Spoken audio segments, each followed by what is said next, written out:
How many guys do you know who are my age? Because I'm 40. I'm about to turn 41. I'm 40 years old. How many guys you know my age who are like, I used to bench press 250 pounds. I used to bench press 300 pounds until I tore my rotator cuffs. And now it's a guy who doesn't look like he lifts at all. You guys know what I'm talking about? I'm going to burn out. You know all those old guys you see out there who are like, yeah, I used to bench this much weight. I used to work out. I used to be really jacked.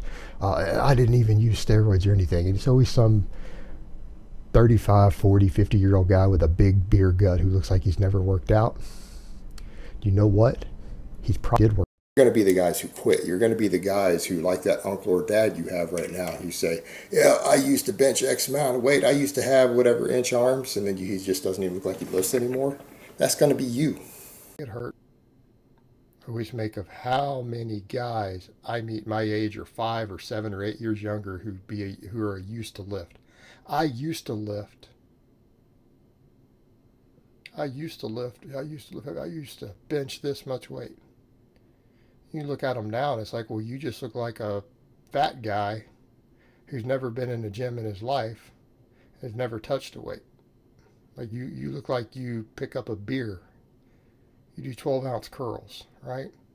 That's the average used to lift guy. Well, how many of those guys probably got hurt because all this machoism of thinking you're hardcore training and destroying your body makes you hardcore or badass. And then you wonder why you can't train and you suck later in life. Because you got so many injuries and scar tissues and everything else that you're one of those guys who, you guys all know that other guy, I used to be a bodybuilder, I used to be jacked, I used to bench 400 pounds. And they're all being injured. Some people want to be that guy who says, I used to lift a bunch of weight till I split my shoulder in half.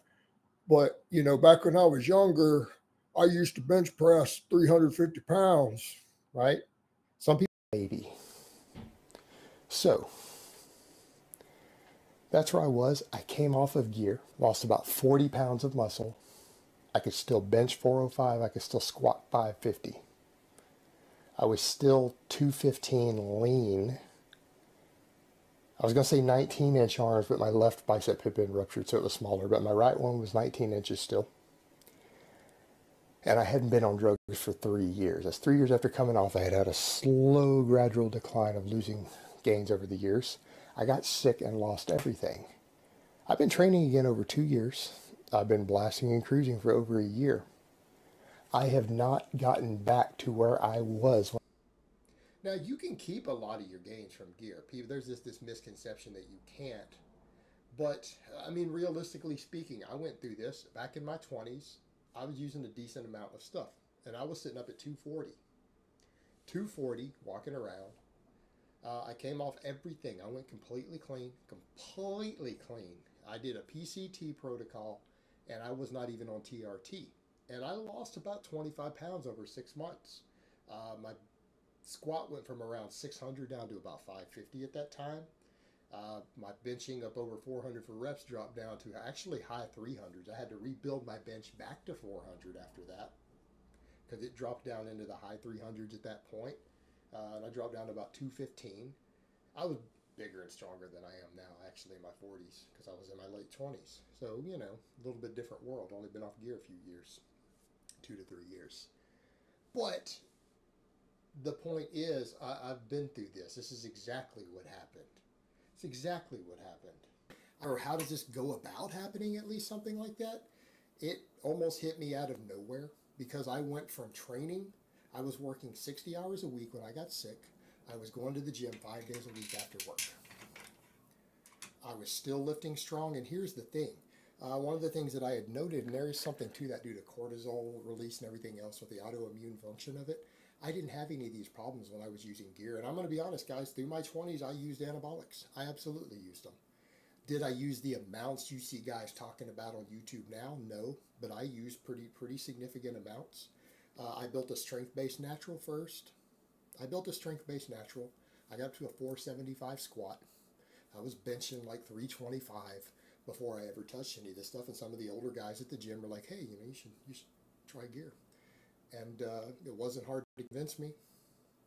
I was young, and older guys were using it, thought I had paid my dues enough to be kind of introduced to it. And I was, and I used them for about 4 years. I got bigger, I got stronger, and then I came off.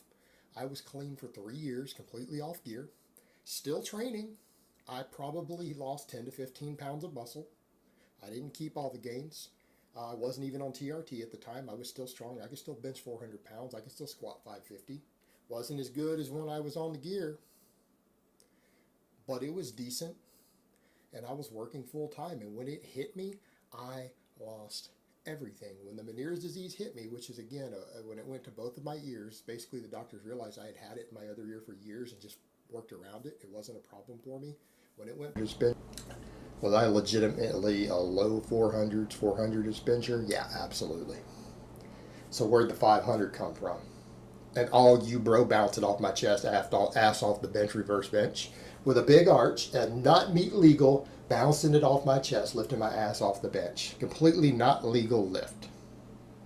All right, just like Alex failed a 500 is using it as an effective strength building tool, size building tool. The reverse bench press is amazing. In fact, I would say the meat it can put on your triceps is amazing.